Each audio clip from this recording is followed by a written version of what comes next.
राष्ट्रवादी काँग्रेस पक्षाचा जाहीरनामा प्रसिद्ध झालाय। यात कृषी, वीज, उद्योग यासह विविध क्षेत्रासाठी घोषणा करण्यात आल्या। जातनिहाय जनगणनेचा प्रश्न मार्गी लावण्यात येणार असल्याचं अजित पवार यांनी म्हटलंय।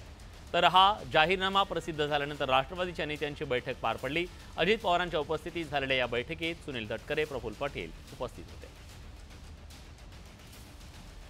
आपण एक नजर टाकूया राष्ट्रवादी काँग्रेसच्या जाहीरनाम्यात काय काय आहे। 80 कोटी नागरिकांना मोफत रेशन देण्याचा शब्द देण्यात आलेला आहे। पुढील 5 वर्ष मोफत रेशन योजना सुरू राहणार असल्याचं सांगण्यात आलंय। जनधन योजनेअंतर्गत 50 कोटी जनता लाभार्थी असेल। 4 कोटी नागरिकांना पक्की घरं देण्याचा शब्दही देण्यात आलाय। 46 कोटीहून अधिक लोकांना मुद्रा योजनेचा लाभ मिळाला। राष्ट्रीय मागासवर्ग आयोगाला घटनात्मक दर्जा देणार।